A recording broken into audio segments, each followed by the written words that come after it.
क्या है वो आपको मालूम होने चाहिए। नियाज और फातिहा में क्या फ़र्क है, नियाज की क्या शरई हैसियत है, थोड़ा सा खाना आप सामने क्यों रखते हैं, पूरी देगे वहाँ क्यों पड़ी रहती हैं, फिर इस पर आप कुछ पढ़ते हैं तो इसको बकिया देग में मिलाकर उसको बाबरकत क्यों नहीं बनाते। गिलास एक उठा लेता है, चावल दूसरा ले जाता है, सालन की प्लेट तीसरा ले जाता है और खा पी लेता है, जी बाबरकत है, तो बाकी के अंदर बरकत कैसे चली जाएगी। ये सीखने से आएगा कि क्यों ऐसा होता है। नबी करीम सल्लल्लाहु अलैहि वसल्लम को इल्म गैब है या नहीं है। अगर हम गैब की आपसे तारीफ पूछ लें और उन 10 अकीदों के बारे में पूछ लें कि जो हम वक्त एक सुन्नी मुसलमान के जहन में इल्म गैब से मुतालिक मुस्तहज़र होने चाहिए, हाजिर होने चाहिए, तो हम में से बहुत ही कम ऐसे होंगे जो इसका जवाब दे सकेंगे। खुलासा कलाम यह है कि हमारी इल्मियत का आलम यह है, लेकिन हम कौन है जी, TTS, टनाटन सुन्नी। हम कहते हैं TTS है और वो PP है। PP या पीपल्स पार्टी से ताल्लुक नहीं, पिलपिला। PP मीन्स पिलपिला, ये है TTS।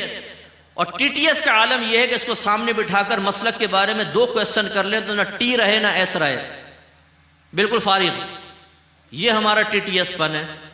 तो नाराज मत हो, बुरा ना माने, कोई आपको हकीर समझना मकसूद नहीं, कोई आपको डांटना मकसद नहीं, एक शऊर की बेदारी मकसूद है। खुदारा आप नात खानियां 1 नहीं 100 करें, लेकिन नात खानी से आपको इल्म हासिल नहीं होगा, इल्म सीखने से आएगा। उलमा के बयान भी गौर से सुने, उसे जहन में महफूज रखें, दूसरों के सामने बयान करें।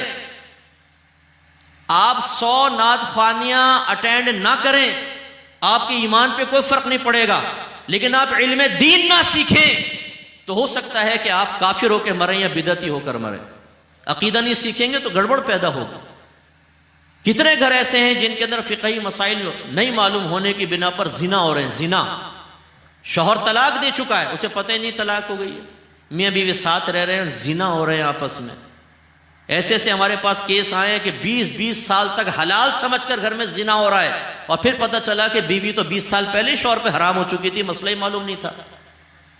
क्या आप ये समझते हैं कि अकीदों की इस कमजोरी के साथ, अमल की इस लाचारी के साथ और खुदा न खास्ता गुनाहों की कसरत के साथ क्या हम अल्लाह की बारगाह में फलाह पा जाएंगे सिर्फ इस वजह से कि हम नात खानी अटेंड कर लेते हैं। नात खानी बाइस बरकत जरूर है। नात खान ये आपसे आकर नहीं कहता कि आप सिर्फ नाते सुन लें और इल्म दीन ना सीखें, अपना एहतिसाब ना करें। उसका काम है आपके कल्ब में इश्क की शम्मा, वो अपना काम करके निकल जाता है। आपको सोचना चाहिए मेरे लिए क्या जरूरी है और क्या नहीं। एक कैंसर का मरीज बिस्तर पर पड़ा हो, औरत हो फर्ज कर लें, बिल्कुल आखिरी स्टेज पर, आप इलाज की तरफ ना आए बल्कि उसको कहें ये लिपस्टिक देखो, ये पसंद आ रही है तुम्हें, ये स्टिक लगाओगी, ये पाउडर, ये लोशन, ये कंघा, तो कोई भी आपको समझदार नहीं कहेगा। ये जीनत की चीजें हैं, उसे भी दवा और ऑपरेशन की जरूरत है। मसला यह है कि हमने जीनत यानी मुस्तहब्बात को इख्तियार कर लिया, लेकिन फ़राइज़ और वाजिबात को छोड़े बैठे। तो खुदारा इस तरह के इज्तिमाआत को अपनी मंजिल ना समझें, बल्कि यह मंजिल तक पहुंचने का वसीला और जरिया है। वो इंशाअल्लाह अपने वक्त पे मैं आपकी खिदमत में गुजारिश करूंगा। अब टाइम चूंकि बहुत कम है, मैं अपने मौजू की तरफ आता हूं। सफ़र मेराज पर मेरे आका सल्लल्लाहु अलैहि वसल्लम तशरीफ़ लेकर गए। उलमा फरमाते हैं कि आपकी हिजरत से 1 साल या 2 साल पहले यह वाक़या हुआ। जब आपने हिजरत फरमाई तो उस वक्त नबी करीम सल्लल्लाहु अलैहि वसल्लम की उम्र मुबारक 53 साल थी, 53 ईयर्स ओल्ड थे आप। इसका मतलब है कि आप 51 या 52 के थे तब मेराज हुई है, हिजरत से पहले। और ये एक बहुत अजीम मुअजिज़ा है जो हमारे नबी करीम सल्लल्लाहु अलैहि वसल्लम के अलावा किसी नबी को हासिल नहीं हुआ, कि अल्लाह ताला ने अपने हबीब को अपनी बारगाह में बाकायदा बुलाया। अब बारगाह में बुलाने का मतलब ये नहीं है कि नबी करीम सल्लल्लाहु अलैहि वसल्लम किसी समत गए हैं, क्योंकि अल्लाह ताला समत से, डायरेक्शन से पाको साफ है। अल्लाह के लिए आगे पीछे, दाएं बाएं, ऊपर नीचे नहीं है। हाँ, ये जरूर है कि सरकार आसमानों की तरफ गए हैं, बाज़ लोग कहते हैं कि गए तो हैं आसमानों की तरफ, फिर अल्लाह से मुलाकात हुई तो डायरेक्शन तो साबित हुई। हमारे उलमा जवाब देते हैं कि नबी करीम सल्लल्लाहु अलैहि वसल्लम की ये डायरेक्शन साबित है सिर्फ सिदरतुल मुंतहा तक। सरकार पहले आसमान पे गए, दूसरा, तीसरा, चौथा, पांचवा, छठा, सातवां, फिर अर्शे इलाही, उसके ऊपर फिर सिदरतुल मुंतहा, यहां तक तो डायरेक्शन साबित है। लेकिन उसके बाद तो जिब्रील अमीन ने भी अर्ज किया, रसूलल्लाह अब एक भी कदम आगे बढ़ाऊंगा तो मेरे पर जल जाएंगे। और हमारे नबी के इल्म के कुर्बान जाइए। बाज लोगों ने कहा कि जिब्रील का इल्म नबी के इल्म से ज्यादा है। हमारे उलमा जवाब देते हैं कैसे ज्यादा है? जिस मकाम से आगे जिब्रील नहीं गए, हमारे नबी तशरीफ ले गए। और जवाब में ये नहीं कहा कि जिब्रील अब आगे का रास्ता में कौन बताएगा, आप बताते आए हैं तो चलो मैं भी वापस चलता हूं। नहीं, मेरे आका आगे बढ़ते चले गए और जिब्रील अमीन पीछे रह गए। इसका मतलब यह हुआ कि जिब्रील अमीन का इल्म सिदरत था, आगे का रास्ता तो मेरे आका जानते हैं।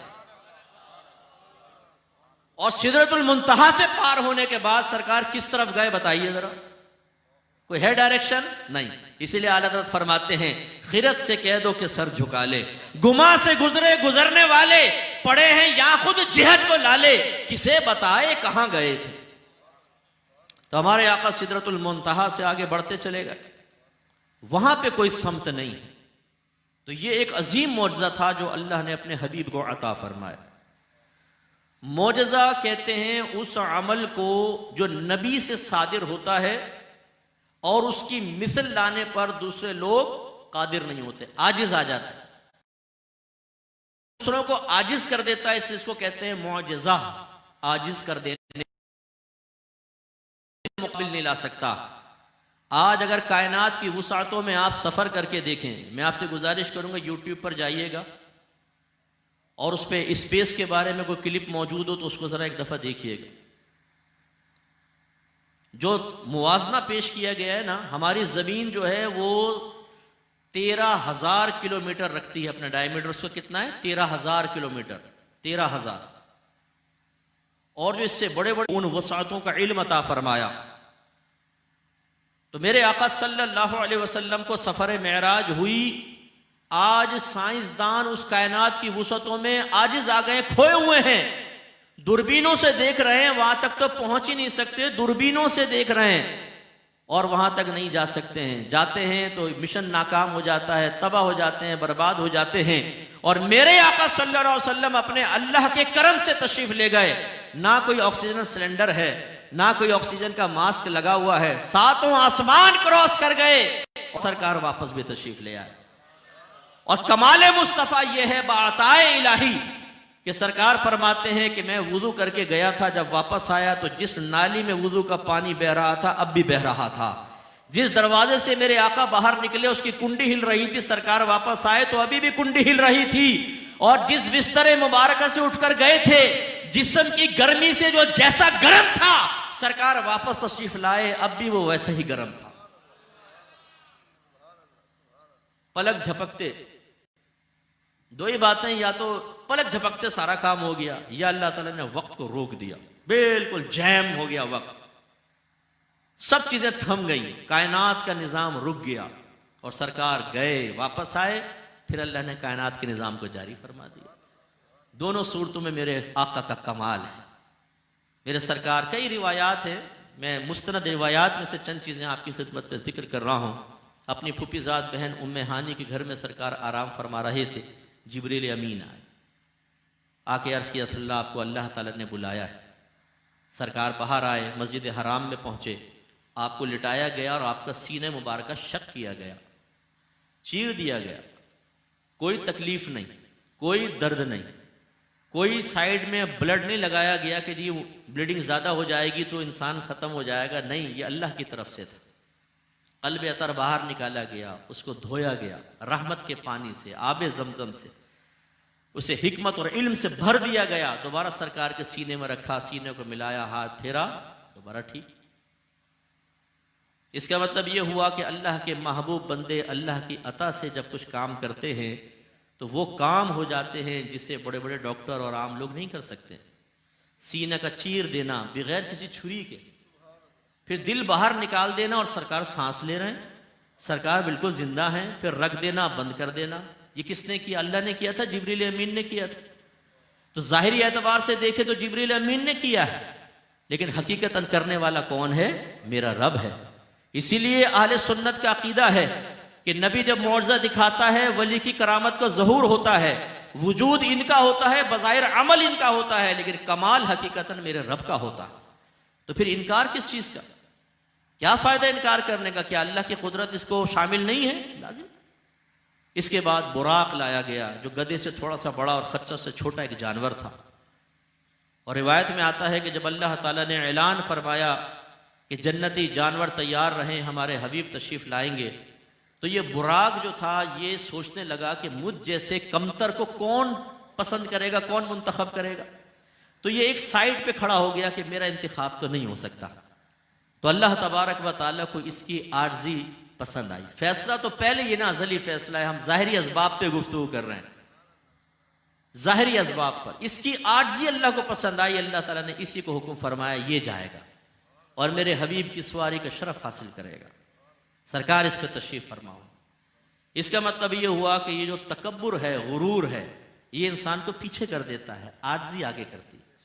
इससे हमारे वो नौजवान जरा दर्स हासिल करें जो सीना चौड़ा करके चलते हैं और इसको कोहनी मारी, उसको धक्का मारा, जानबूझकर धक्का ताकि फड्डा हो और मैं अपनी मर्दानगी दिखाऊं, इसके दांत तोड़ूं, इसकी नाक तोड़ूं। वो मर्द यहाँ जो तशरीफ फरमाए हैं, जो बीवियों के ऊपर रोब जमाते हैं, बाहर कोई ताकत और आ जाए, पाँव पे पाँव रख दे, भाई जी कोई,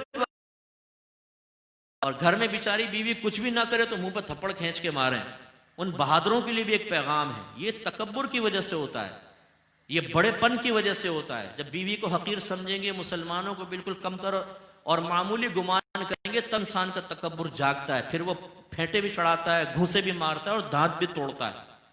अल्लाह को ये चीज़ बिल्कुल पसंद है। बुराक लाया गया, मेरे आका उस पर तशरीफ फरमा हुए।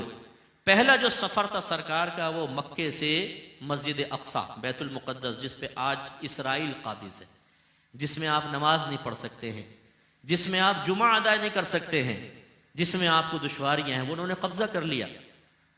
यहां सरकार तशरीफ लाए। सुब्हानल्लज़ी अस्रा बिअब्दिही लैलन मिनल मस्जिदिल हरामी इलल मस्जिदिल अक्सा। चूंकि ये कुरान से साबित है कि आप मक्के से मस्जिद हराम तक तशरीफ लाए, इसलिए कोई इतने सफर मेराज का इनकार करेगा तो काफिर हो जाएगा। फिर वहां से सरकार का सातों आसमानों पे जाना, ये सही हदीसों से साबित है। और हदीस का इनकार करना, यानी तमाम हदीसों का इनकार करना तो कुफर है कि कोई कहे मैं मानते नहीं कोई हदीस, तो काफिर होगा। लेकिन अगर वो कहता है बाज मानता हूं बाज नहीं, तो गुमराह होगा। तो फिर उतने सफर मेराज का इनकार करना गुमराही है। लेकिन मक्के से और मस्जिद अक्सा तक ये नस्से क़तई से साबित है, इसका इनकार करना कुफर है। और ये एक इल्मी नुक्ता जहन में रखिए, अरब लोग जिस्म के लिए जसद का लफ्ज इस्तेमाल करते हैं और रूह के लिए रूह का लफ्ज इस्तेमाल करते हैं। अल्लाह ताला ने ये नहीं फरमाया कि अल्लाह ताला अपने बंदे, अपने महबूब को ले गया बी जसदी ही, उसके बदन को ले गया, या बी रूह ही, उसकी रूह को ले गया, नहीं, बे अब्दी ही फरमाया। याद रखिए, सिर्फ जसद होगा तो जिस्म, रूह का लफ्ज होगा तो रूह, और जब अब्द का लफ्ज इस्तेमाल किया जाएगा तो यह बदन और रूह के मजमुए पर इस्तेमाल होता है। अगर मेरे आका सल्लल्लाहु अलैहि वसल्लम रूहानी मेराज का जिक्र करते, रूहानी मेराज किसे कहते हैं? जो ख्वाब में हो, कि आप सोए और अल्लाह ताला, जैसे कई रिवायत में सरकार फरमाते मैं सोया तो दो अशखास मेरे पास आए और मुझे आसमानों पर ले गए, और सरकार ने साहबा को बताया मैंने ये चीजें देखी हैं। कहीं रिवायत में साबित नहीं कि किसी काफिर ने इसका इनकार किया हो, क्योंकि ख्वाब तो कोई भी देख सकता है। लेकिन इस मेराज का इनकार कर रहे थे, क्यों? लफ्ज अब्द आया।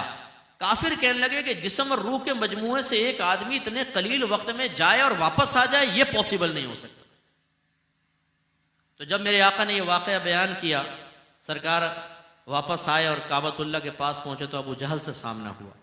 अबू जहल ने पूछा कि कुछ नई चीज़ है? सरकार ने फरमाया हाँ। कहा क्या है? सरकार ने फरमाया आज रात मेरा रब मुझे आसमानों पर ले गया, मैंने सातों आसमानों की सैर की, फुला फुला चीज़ देखी। कहने लगा जो बात मेरे सामने कह रहे हैं सबके सामने कह सकेंगे? सरकार ने फरमाया हाँ। सबको बुला लिया उसने। अब कहा आप कहें। सरकार ने बयान फरमाया तो उन सब ने तकरीबन इसका इनकार किया कि ये हो ही नहीं सकता कि आप इस तरह जिस्म के साथ चले जाएं। इसका मतलब ये हुआ कि इनकार इसीलिए किया ना कि ये उनको ताज्जुब हुआ कि एक जिस्म और रूह के मजमूए से कोई शख्स कैसे जा सकता है इतना ऊंचा। हम ज्यादा से ज्यादा छलांग लगाएंगे तो 3 फीट या 4 फीट की छलांग होती है, यानी जमीन पे खड़े खड़े लगाएंगे, इससे ऊपर तो नहीं जा सकते। और ये एक रात में होकर भी आ गए। लेकिन गधों को ये समझ में नहीं आया कि ये तो मौजज़ा है। अब जरा कुव्वत ईमानी का मामला देखें कि फिर ये लोग सिद्दीक अकबर के पास गए और कहा कि पता है कि तुम्हारे साहिब क्या कह रहे हैं? कहा कि क्या कह रहे हैं? वो कह रहे हैं कि जी एक ही रात में और वही मुख्तसर हिस्से में मैं 7 आसमानों की सैर करके आ गया हूं। सिद्दीक अकबर रज़ी अल्लाह ताला अन्हु ने फरमाया अगर मेरे साहिब ने यही फरमाया है तो बिल्कुल हक फरमाया, मैं तस्दीक करता हूं। इससे जरा हमारे भाई सबक हासिल करें, वो सिद्दीक अकबर का ईमान था। जो मेरे आका कह रहे हैं आंखें बंद करके कबूल कर रहे हैं। और एक हमारी सूरत हाल है कि अगर कोई सोशल मीडिया पर, कोई यूट्यूब पर बैठकर एक ही हाथ में किताब उठाए, दूसरे हाथ में इसमें उठाए और आपके बुजुर्गों को गालियां बके, आपके मसलक पर एतराज करे, आपके अकाबरीन की साबित शुदा चीजों पर कलाम करे, 2 मिनट में हमारा ईमान डावाडोल हो जाता। मुफ्ती साहब बात दिल पे लगती हुई महसूस हो रही है, क्या जवाब होगा इसका? अरे भाई इसीलिए तो कहते हैं अपना मसलक सीखिए। जब आप नहीं सीखेंगे तो ऐसे डावाडोल होंगे, हर एक की बात आपको कभी महसूस होगी। आजकल कोई एक यूट्यूब पर आ रहा है, उसने नबूवत का कोई दावा कर रखा है कि मैं ईसा अलैहिस्सलाम हूं। तो एक साहब ने मुझे यूके से मैसेज किया, मुफ्ती साहब वो बड़े मजबूत दलाइल से अपनी बात साबित कर रहा है, आप उसका जवाब क्यों नहीं देते? मैंने जवाब में कहा बेटा पहले ये बता कि दलील कहते किसको हैं? मजबूत तो तू बाद में समझेगा, पहले तो बताओ दलील किसे कहते हैं। तुमने कैसे जान लिया उसके दलाइल मजबूत हैं? क्या तुम्हें अपने मसलक के दलाइल मौजूद मालूम है? उनकी कुव्वत और ज़ौफ़ का आपको अंदाजा है? आप मेरी बात समझ रहे हैं? हम लोग फौरन भोले बन जाते हैं, हमें फौरन कोई शीशे में उतार सकता है, 2 मिनट में हमें हमारा ही मसलक से बदजन कर सकता है। खुदारा सिद्दीक अकबर वाला ईमान हासिल करें। हमारे उलमा बेवकूफ नहीं है। 1500 साल में जितने अल्लाह के वली आए वो सिर्फ और सिर्फ अहले सुन्नत से आए हैं।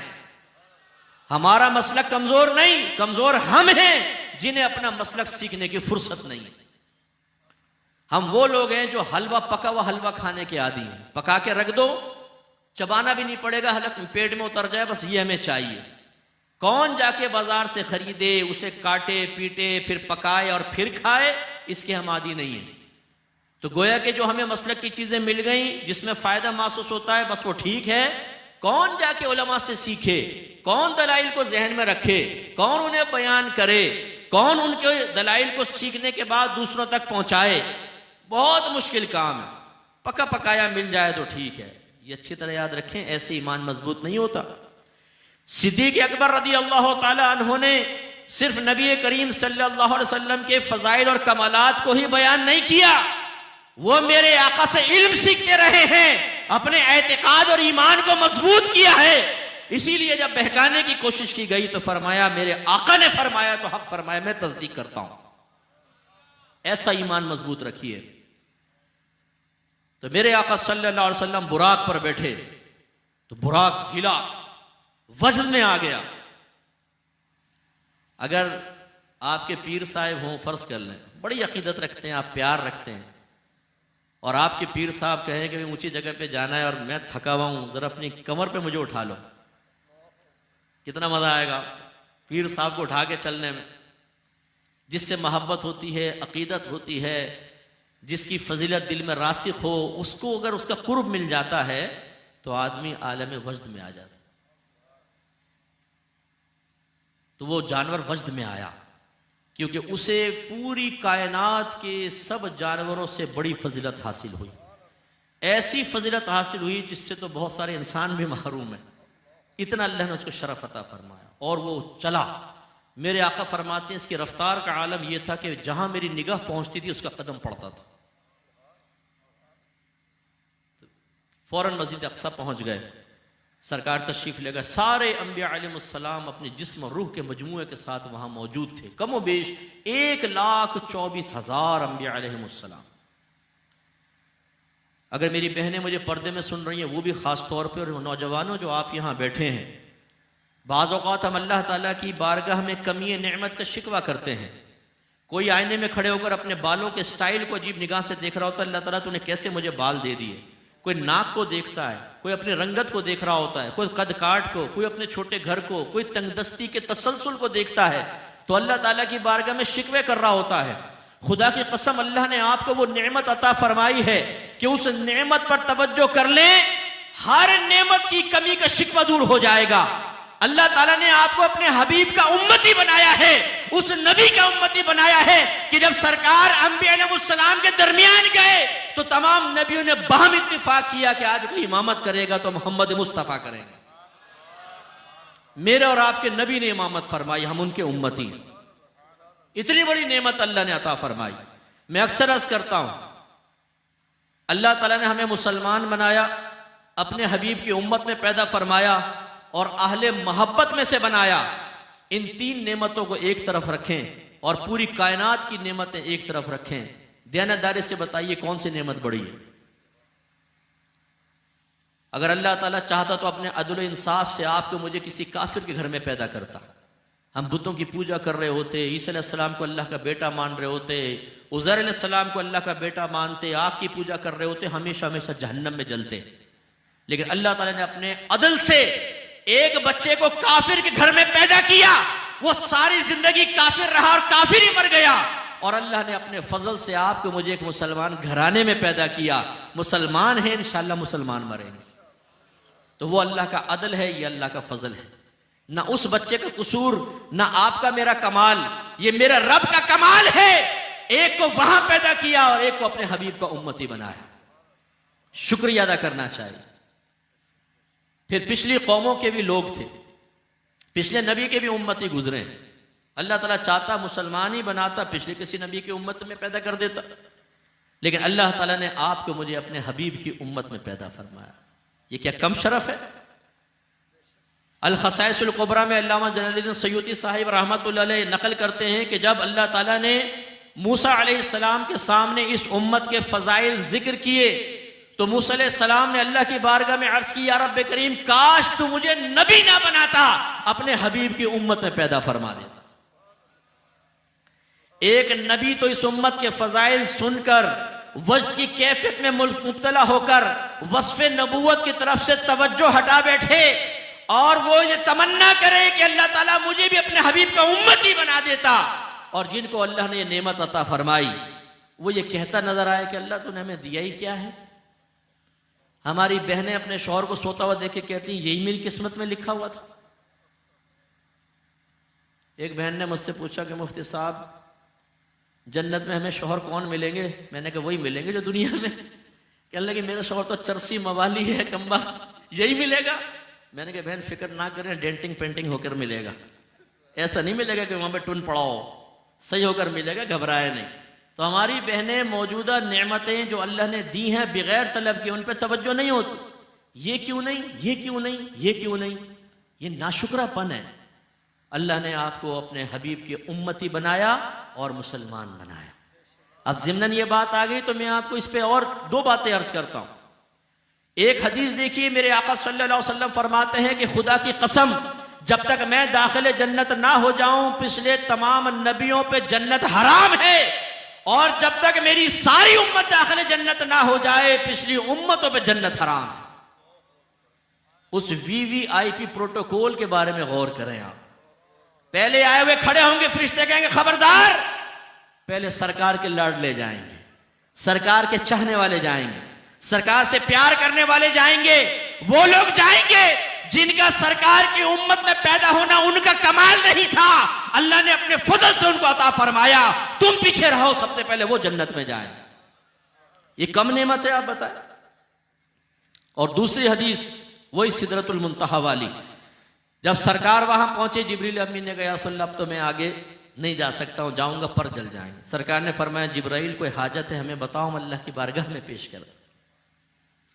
उलमा यहां बड़ी प्यारी बात बयान फरमाते कि जब हजरत इब्राहिम अलैहिस्सलाम को मंजनीक में बांधकर नमरूद आग में फेंकने लगा, यही जिब्राइल वहां आए थे और पूछा कि ए अल्लाह के खलील, अगर कोई हाजत है मुझे बताए, मैं अल्लाह की बारगाह में पेश कर दूं। तो कहते हैं हबीब और खलील का फर्क देखिए। खलील के पास भी जिब्राइल, हबीब के पास भी जिब्राइल, लेकिन जब खलील के पास हैं तो उनसे पूछ रहे हैं कि कोई हाजत है तो मुझे बताएं, और जब हबीब के पास हैं तो हबीब पूछ रहा है जिब्राइल कोई हाजत है मुझे बताओ, मैं अल्लाह की बारगाह में पेश कर दूं। आपके नबी तो वो हैं जिनकी उम्मत में अल्लाह ने हमें पैदा फरमाया, ये कम बड़ी नेमत है। और जवाब में जिब्रील अमीन ने क्या अर्ज की, या रसूलल्लाह बस मेरी ये तमन्ना है कि जब मैदान महशर में आपकी उम्मत पुल सिरात पार करने लगे, अल्लाह ताला मुझे तौफीक अता फरमाए, मैं अपने पर बिछा दूं और आपकी उम्मत उन परों से गुजरती हुई दाखिल जन्नत हो जाए। अगर इस वक्त भरे मजमे में आपको कोई लिटा के आपके मुंह पे पांव रख दे, बताइए बेइज्जती है कि नहीं? बोलिए, ये जाहिरी जिल्लत है या नहीं? आप पसंद करेंगे इस बात को? नहीं ना। जो तमाम फरिश्तों का रसूल और सरदार है, जो तमाम नबियों के पास अल्लाह का पैगाम बशक्ल वही लेकर आया, वो फरिश्ता जिसको रूहुल कुदुस और रूहुल अमीन के नाम से अल्लाह ने याद फरमाया है, वो हम जैसे लोगों के लिए जिनमें चरसी भी है, मवाली भी हैं, जानी भी हैं, डाकू भी हैं, चोर भी हैं, लेकिन अगर अपने ईमान बचाकर ले गए और अल्लाह तबारक व तआला के हुक्म से पुल सिरात पार कर रहे होंगे, जिब्रील अमीन कहते हैं कि या रसूलल्लाह बस अल्लाह मुझे तौफीक दे, इनके कदमों के नीचे अपना पर बिछाऊं, उस पर गुजरते हुए निकल जाए, मेरे परों को कुचलते हुए निकल जाएं। अब बज़ाहिर तो यह जिल्लत का मामला है, लेकिन जिब्रील अमीन ने सिखा दिया कि जो महबूब का महबूब होता है उसके सामने जितनी आर्जी करोगे अल्लाह तुम्हें उतनी बुलंदी अता फरमाएगा। लेकिन मेरे आका नेमत इमाम अहले सुन्नत रज़ी अल्लाह तआला अन्हु के कुर्बान जाए, आपने एक शेर में हमें समझाया कि जब जिब्राइल अपनी एक हाजत की तकमील के सिलसिले में हमारे सरकार की बारगाह में दरख्वास्त पेश कर रहे हैं, तो हमें क्या जरूरत है कि मैदान महशर में उनके पर का एहसान लें। लिहाजा अपने शेर में सरकार की बारगाह में इस्तिगासा करते हैं, या रसूलल्लाह पुल से उतारो राह गुजर को खबर ना हो, पुल से उतारो राह गुजर को खबर ना हो, जिब्रील पर बिछाएं तो पर को खबर ना हो। वो पर बिछा कर रखे, पता चले कि उम्मत तो सरकार के दामन में लिपट कर दाखिल जन्नत हो चुकी। और फिर तीसरी नेमत कि अल्लाह तबारक व तआला ने अपने हबीब की उम्मत में मुसलमान पैदा करके अहले मोहब्बत में से भी बनाया। हमारी कुरान पे निगाह उठती है, हदीस की तरफ निगाह जाती है, हम कमाल मुस्तफ़ा को तलाश करते हैं। अल्लाह का करम में ऐसा नहीं बनाया कि कुरान और हदीस को सरकार के कमाल को घटाने के लिए इस्तेमाल किया जा रहा हो। ये इतने बड़े इनाम हैं, इस पर अल्लाह का शुक्र अदा करें। तो सरकार मस्जिद अक्सा पहुंचे, सारे नबी पीछे हैं, सरकार आगे खड़े हो, पीछे अबुल बशर भी हैं, हजरत आदम अलैहिस्सलाम। इससे एक मसला अच्छी तरह याद रखिए, जहन में रखिए, मेरे आका सल्लल्लाहु अलैहि वसल्लम को यह इज्जत किस वजह से मिली? पहली तो गॉड गिफ्टेड कि अल्लाह ने आपको अता फरमाई। अगर सबब ज़ाहिरी देखें, उलमा कहते हैं इसलिए कि मेरे आका सल्लल्लाहु अलैहि वसल्लम का इल्म तमाम नबियों के इल्म से ज्यादा था, और जिसका इल्म जितना ज्यादा होता है अल्लाह की बारगाह में वो उतने ही मकाम व मर्तबे का होता है। इल्म उलमा फरमाते हैं कि अल्लाह ताला ने नबी करीम को इतना इल्म दिया है और बाकी मखलूक को कितना, इसकी मिसाल देते हुए कहते हैं अगर एक समुंदर हो, उसमें एक चिड़िया अपनी चोंच डाल के चोंच निकाले और उसकी चोंच से पानी का एक नन्हा सा कतरा गिरे, तो कहते हैं कि सारी कायनात में जितनी भी मखलूक है उसका इल्म ऐसा है जैसे चिड़िया की चोंच से गिरने वाला कतरा, और हमारे नबी का इल्म ऐसा है जैसा यह समुंदर। इसलिए अच्छी तरह याद रखिए, कोई कितना ही बड़ा इबादत गुजार क्यों ना हो, लेकिन जिसके पास वस्फ़ इल्म है वो उस इबादत गुजार से फौक और बुलंदो बाला होगा। नूह अलैहिस्सलाम की उम्र मुबारका 950 साल तो तबलीग की उम्र है, वैसे 1000 साल से भी ऊपर है, आपकी 1400 साल 1500 साल मुख्तलिफ रिवायात। 950 साल तबलीग की है, तो 950 साल तक कितना अमल किया होगा? 950 साल। और मेरे आका ने 40वें साल में ऐलान नबूवत, 13 साल मक्की जिंदगी जिसमें शरई अहकाम ज्यादा आए नहीं, 53 साल हो गए। बाकी 10 साल मदनी जिंदगी जिसमें शरई अहकाम आए लेकिन पहले साल ही नहीं आ गए, कोई पहले साल, फिर दूसरे साल, फिर तीसरे साल। 10 साल भी अगर आप लगा लें तो सरकार ने 10 साल अल्लाह के अहकाम और इबादत को इख्तियार फरमाया और नूह अलैहिस्सलाम 950 साल इबादत करे, लेकिन जब इमामत का मौका आए तो मेरे आका आगे आएंगे और नूह अलैहिस्सलाम पीछे खड़े होंगे। इसलिए इस नुक्ते को समझिए कि इल्म आपके दर्जात की बुलंदी के लिए सबसे ज्यादा अहमियत रखता है। एक मरतबा सहाबे कराम आपस में किसी मसले में बहस कर रहे थे। सरकार ने फरमाया किस मसले में झगड़ा बहस हो रही है? अर्ज़ किया रसूलुल्लाह बनी इसराइल के 2 अशखास के बारे में, उनमें से एक सिर्फ फर्ज पढ़ता था लेकिन वो साहिब इल्म था, दूसरों को इल्म सिखाता था। दूसरा दिन में रोजे रखता, रात को उठ के नमाजें पढ़ता, लेकिन उसके पास इल्म नहीं था। हम ये झगड़ रहे हैं कि इनमें से अफजल कौन है। मेरे आका ने इरशाद फरमाया उस आलिम को, उस आबिद पर ऐसी ही फजीलत हासिल है जैसे मुझे तुम्हारे किसी अदना शख्स पर फजीलत हासिल। इसलिए अच्छी तरह याद रखें, आलिम की कदर करें, इल्म की कदर करें। या ना देखें इलायची वाली सरकार, जुल्फों वाली सरकार, जुब्बे वाली सरकार, डंडे वाली सरकार, गाली वाली सरकार, बिल्ली वाली सरकार और कुत्ते वाली सरकार। आजकल हम लोगों का मसला हल हो जाए तो वह बाबा सबसे ऊंचा होता है। दाढ़ी है ही नहीं, बड़ी बड़ी जुल्फे हैं, अंगूठियां चढ़ाई हुई हैं जैसे, तो एक एक उंगली में 3-3, जैसे ये एक विलायत के दर्जा, दूसरा, तीसरा, फिर हम गिनते हैं 3 अंगूठियां, गले में मालाएं हैं, डंडा हाथ में है, काला जुब्बा पहना हुआ है, नमाज की फिक्र नहीं है, पता नहीं नहाया भी कब है, गुस्ल जनाबत के मसाइल आते नहीं आते। बच्चा तू कुछ परेशान लगता है, बाबा परेशान, ले इलायची खा ले, तेरे मसले हल हो जाएंगे। इलायची खा ली, अगले दिन नौकरी लग गई, फर्ज कर लो, ओह इलायची वाली सरकार जिंदाबाद। सारे उलमा तो चने बेच रहे हैं, बाबा है पहुंचा हुआ, बाबा जी पहुंच, बाबा ने इलायची खिलाई, बच्चा पैदा हो गया। यानी इसका मतलब है मादल्ला कोई हिंदू भी इलायची खिलाए और बच्चा पैदा हो जाए तो हिंदू की ताजीम शुरू कर देंगे। असल है इल्म, इल्म की ताजीम। सरकार ने नमाज पढ़ाई, इसके बाद आप सफर मेराज के लिए अगले हिस्सों की तरफ तशरीफ ले गए। बिल इख्तिसार, क्योंकि टाइम बिल्कुल तकरीबन खत्म हो रहा है। सरकार पहले आसमान, दूसरा, तीसरा, चौथा, 5वां, 6ठा, 7वां अर्श इलाही पर पहुंचे, सिदरतुल मुंतहा को क्रॉस किया, हत्ता कि अल्लाह की बारगाह में पहुंच गए। राजो नियाज की बातें हुई, देखिए जरा नुक्ता समझिएगा।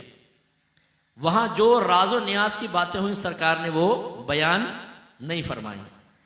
जो जाहिरन हुआ बस वो ये कि अत्तहियात जो हम पढ़ते हैं वो मुकालमा हुआ, कुछ 1-2 चीजें अल्लाह ने बयान फरमाई, 50 नमाजों का तोहफा दिया, सरकार वापस आ गए। क्या इतनी बातें हुई थी? जो नबी बिस्तर से उठकर जाए, तमाम निशानियां देखकर वापस आए, बिस्तर अभी गर्म हो, इतने मुख्तसर वक्त में अल्लाह ताला उसको सब दिखा दे, क्या वही रब एक मुख्तसर वक्त में बहुत सारी राजो नियाज की बातें नहीं कर सकता? तो अल्लाह ताला ने बहुत कुछ आपको वहां अता फरमाया, लेकिन जाहिर करने का हुक्म नहीं था। सरकार ने उसको राज रखा। जो जाहिर फरमाया उसमें एक ही है कि अल्लाह ताला ने मुझे 50 नमाजें अता फरमाए, हबीबी आपकी उम्मत के लिए। सरकार लिया, मूसा अलैहिस्सलाम से मुलाकात हुई, एक रिवायत में 6ठे, एक रिवायत में 7वें आसमान पर। पूछा क्या मिला? सरकार ने फरमाया 50 नमाजें। बस अब इख्तिताम कर रहा हूं, जरा गौर से सुन लीजिएगा। नात खानी में बैठकर अपने दराजात का मुतमन्नी होना गलत नहीं, मैं कहूँगा गलत नहीं, बरकत, अल्लाह आपको बहुत दर्जा अता फरमाए। लेकिन फ़र्ज को छोड़कर मुस्तहब की तरफ आएंगे तो याद रखें मुस्तहब भी अल्लाह ताला कबूल नहीं फरमाता जब तक फ़राइज़ पूरे नहीं होंगे। ये अच्छी तरह याद रखें। मैं नहीं कर रहा हूँ, सिद्दीक़ अकबर का कौल है, अभी टाइम नहीं है, मैं उस पर भी दलाइल आपको देता। 50 नमाजें। मूसा अलैहिस्सलाम ने अर्ज़ की, या रसूलल्लाह इसमें कमी करवाइए, आपकी उम्मत ये नमाजें नहीं पढ़ेगी। मैंने बनी इसराइल को बहुत आजमाया है। सरकार 9 दफा उनकी तलकीन पर वापस गए और 45 नमाजें मुआफ करवाई। 45। जब 5 सरकार 5 लेकर आए, मूसा अलैहिस्सलाम ने पूछा कितनी रह गई? सरकार ने फरमाया 5। उन्होंने क्या कहा? वो हमारा निकम्मापन जानते थे, या रसूलल्लाह इसमें भी कमी करवाएं, आपके उम्मती ये 5 भी नहीं पढ़ेंगे। सरकार ने जवाब में क्या फरमाया? ए मूसा, अब तो अल्लाह की बारगाह में जाते हुए शर्म आती। आप अगर निकम्मे हो और आपकी वालदा आपके वालिद को मजबूर करें कि बच्चे की सिफारिश करो कि नौकरी मिल जाए, मैट्रिक में आप फेल, आवारा गर्दी, आता कुछ नहीं, एक्सपीरियंस कुछ नहीं, तो 2 मिनट के लिए आपके वालिद भी शर्मिंदा हो जाएंगे कि किस मुंह से जाके कहूं कि बच्चे को नौकरी दे दे। वालिद साहब भी कहेंगे कि इतना निकम्मा तो मेरा बच्चा है, क्या कहूं। और अगर जाके सिफारिश कर भी दे और पूछे मैट्रिक तो किया होगा? नहीं। कोई हुनर तो होगा? नहीं। कुछ अच्छा भी है, नहीं पक्का आवारागर्द है, तो वालिद साहब खुश होंगे कि शर्मिंदगी होगी? बस ये बात समझिए, इस नुक्ते को मैं समझाना चाह रहा हूं।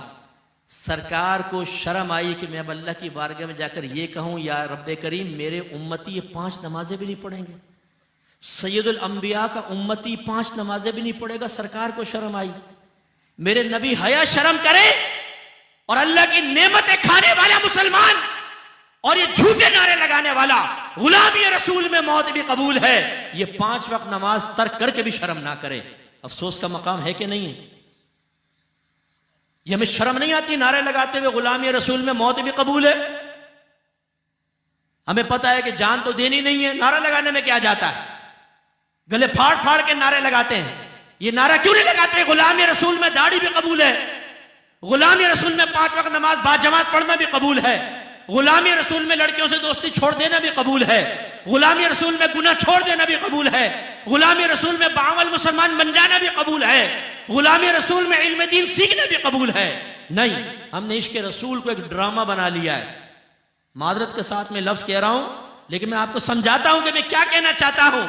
हमने एक ड्रामा बना लिया है जिसमें हकीकत नहीं होती, सब अदाकारियां कर रहे होते हैं। हम भी जानते हैं ये बाप नहीं है, ये बीवी नहीं है, शौहर नहीं है, हमें पता है अदाकारी कर रहे हैं, एंटरटेनमेंट है, चलो यार देखते हैं, एक ड्रामे की पूरी किस्तवार सीरियल देखते हैं। हमने इश्क रसूल को ऐसा बना दिया, हम जबान से कहते हैं हम आशिक रसूल हैं। मुझे दयानतदारी से बताइए, जो इश्क का दावा करे, जो गुलामी का दावा करे और फिर अपने नबी का कहना ना माने, वो आशिक हो सकता है? बोलिए। मिसाल देते हुए मुझे शर्म आती है, एक लड़के को लड़की से मोहब्बत हो जाए और वो आपसे कहे यार उस लड़की से बड़ी प्यार, बहुत मोहब्बत है, उस लड़की का फोन आ जाए, वो कहे कि आज नीले कपड़े पहन कर आना, और आप जवाब में कहें नहीं नहीं मैं नहीं पहन रहा, बाल जरा दूसरे बना लेना, मैं नहीं बनाऊंगा, जूते फला पहन के मैं नहीं, अच्छा आज रात को आ जाना, फेसबुक पे बैठ के चैट करेंगे, भाई मेरे पास टाइम नहीं है। फिर आप वो बंद करके आपसे कहे उस लड़की से ना मुझे बड़ी मोहब्बत है, इश्क बहुत ज्यादा। दयानतदारी से बताइए आप क्या कहेंगे, इश्क में सच्चा है कि झूठा है? बोलिए बोलिए। और एक इश्क का दावा करे और जो लड़की कहे वो कर बैठे, जो वो कहे, अपना हुलिया बदल ले, अपने कपड़े बदल ले, अपने जूते बदल ले, ये इश्क में आपको सच्चा नजर आएगा कि झूठा नजर आएगा? बोलिए। एक है वो कहे यार मैं उस लड़की के इश्क में फना हो चुका हूं, लेकिन आपके साथ पिज़्ज़े खा रहा है, चिकन टिक्के, अब बोतलें चढ़ा रहा है, अब डकारे ले रहा है, सारी रात सो रहा है, कोई गम नहीं। एक कहे कि मुझे इश्क हो गया एक लड़की से, रातों को जाग रहा है, बाल बिखर गए, खाना खाने का होश नहीं है, अजीब पागलों की हरकत कर रहा है। बताएं इश्क में कौन सच्चा है कौन झूठा है? बोलिए। मुखलिस कौन है? जो पागल बना वो ना। अब जरा अपने आप को मायने में देख ले। नबी से इश्क का दावा, और जब नबी का हुक्म मुतवज्जे हो, सरकार की गुलामी का दावा, और सरकार हमें हुक्म बयान फरमाए तो हम अपनी जबान से नहीं अपने अमल से कहें एक मिनट पहले हुक्म सामने रखो, सोचेंगे, गौर करेंगे, बीवी से पूछेंगे, बाप से पूछेंगे, माँ से पूछेंगे, दोस्तों से पूछेंगे, कारोबारियों से पूछेंगे, दुनिया से पूछेंगे, इजाजत मिलेगी तो नबी का कहना मानेंगे, वरना नबी का हुक्म नबी के हवाले कर देंगे। ये इश्क है, ये गुलामी है। अब मैं आपसे पूछता हूं, अगर यही इश्क और यही गुलामी आपकी बीवी आपके साथ इख्तियार करे, आपका दोस्त यही रवैया आपके साथ रखे, आपकी औलाद आपके साथ ऐसा रवैया रखे, तो मूड खराब होगा कि नहीं होगा? बीवी को सारी नेमतें दें और फिर आप सुने वो किसी से फोन पर आपके दुश्मन से बात करते हुए कह रही हो कमबख्त मरता भी नहीं है, मैं तो बेजार आ गई हूं, आप कहें खाना बना दे, मेरे पास टाइम नहीं है, पानी पिला दे, मेरे पास टाइम नहीं है, चाय बना दे, खुद उठ के बनाओ, मेरी भी बनाकर ले आओ, आपका दिल चाहेगा उसको नेमतें देने को, आप रखेंगे उसे अपने पास। अगर आप कुदरत रखते हैं तो आप तलाक देके बाहर कर देंगे। लेकिन हमने क्या किया हुआ है? नबी से मोहब्बत का दावा, इश्क का दावा, गुलामी का दावा, और फिर अल्लाह के नबी कुछ हुक्म बयान फरमाए तो चेहरे बिगड़ जाएं, मूड ऑफ हो जाए, खाए पिए नबी का, नारे तो लगाए, कौन खिलाता है? हम तो नबी का खा रहे हैं भाई, जिसका खा रहे हैं उसके गुण गा रहे हैं। तो भाई उसूल तो ये, जिसका खा रहे हैं उसका कहना भी माना जाता है। माँ बाप का खाते हैं तो उसका कहना मानते हैं, बीवी शौहर का खाती है तो कहना मानती है, आप अपने अफसर का खाते हैं तो अफसर का कहना मानते हैं। नबी का खा रहे हैं तो नबी के अहकाम बोझ क्यों महसूस हो रहे हैं? अपने आप से सवाल करें, आईने के सामने खड़े होकर सवाल करें और फिर हमें बताएं कि हम ये गलत कह रहे हैं कि हमने इश्क रसूल को एक ड्रामे की तरह बना लिया है कि जाहिर कुछ है और बातिन कुछ है। मैं आपसे एक दायरा अदब में रह के क्वेश्चन करता हूं, मुझे कोई एक जवाब दे दे। जैसा इश्क हमारा है आज के दौर में, ये कहना बिल्कुल ना मानो, खाली नारे लगाओ। सहाबा किराम में से एक मिसाल मुझे ऐसी पेश करके बता दे, एक मिसाल मुझे जवाब दें। सहाबा किराम से बढ़कर कोई आशिक रसूल हो सकता है? जोर से बोलिए, हो सकता है? अब मैं आपसे पूछता हूं उनके इश्क रसूल की अलामत क्या थी वो बताएं। आप जवाब देंगे एक ही बड़ी अलामत थी मुफ्ती साहब, सरकार की जबान से अल्फाज बाद में निकलते थे, सरकार जाने पहले कुर्बान कर दिया करते थे। सरकार अभी जबान से कुछ नहीं कहते, आपके भवों के इशारों से समझकर अपने सब जानो माल कुर्बान कर दिया करते थे। और हम हट्टे खट्टे मोटे ताजे खाएं पिए, जो नबी का हुक्म अच्छा लगे वो, यार ये लौकी खाना सुन्नत है ना, ऊंट का गोश्त खाना भी सुन्नत है ना, ये सुन्नत तो बड़ी अच्छी लगे, दबा के खा रहे हैं जी, लौकी और खजूरें खा रहे हैं, फुला चीज, ये सुन्नत है। 5 वक्त नमाज भी तो नबी की सुन्नत है, सुन्नत फर्जिया।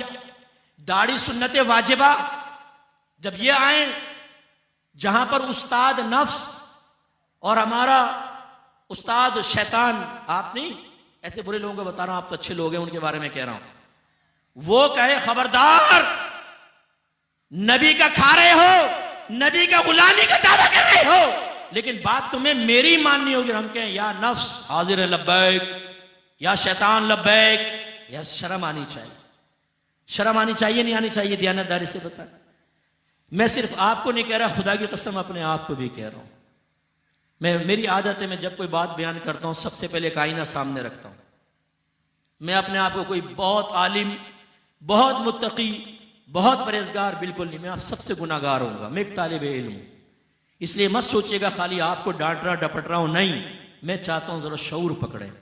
खुदारा ये हमने क्या मजाक कर रखा है अपने नबी के साथ।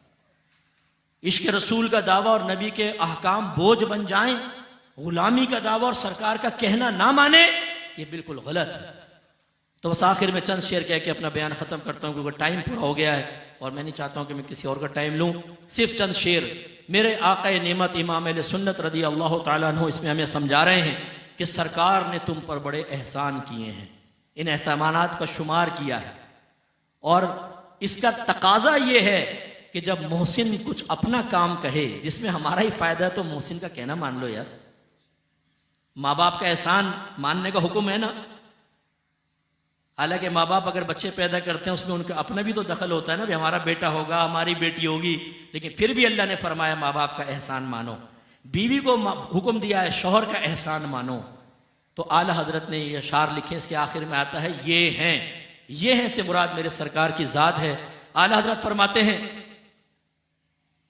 कि सच्ची बात सिखाते ये हैं, सीधी राह चलाते ये हैं, हिलती नींव जमाते ये हैं, रोती आंख हंसाते ये हैं, जलती जान बुझाते ये हैं, फैज जलील खलील से पूछो आग में बाग लगाते ये हैं, कसरे दना तक किसकी रसाई जाते ये हैं, आते ये हैं, रंगे बेरंगों का पर्दा दामन ढक के छुपाते ये हैं, अपनी बनी हम आप बिगाड़े कौन बनाए बनाते ये हैं, रब है मुअती ये हैं कासिम रिस्क उसका है खिलाते ये हैं, ठंडा ठंडा मीठा मीठा पीते हम है पिलाते ये हैं, नज़े रूह में आसानी दे कलीमा याद दिलाते ये हैं, मरकद में बंदों को थपक के मीठी नींद सुलाते ये हैं, बाप जहां बेटे से भागे लुत्फ वहां फरमाते ये हैं, माँ जब इकलौते को छोड़े आ कह के बुलाते ये हैं, राफे नाफे दाफे शाफे क्या क्या रहमत लाते ये हैं, सल्लिम सल्लिम की ढारस से पुल से पार चलाते ये हैं, कह दो रजा से खुश हो खुश रहे मुझदा रिजा का सुनाते ये हैं। वाखिरु दावाना अनिल हम्दुलिल्लाहि रब्बिल आलमीन।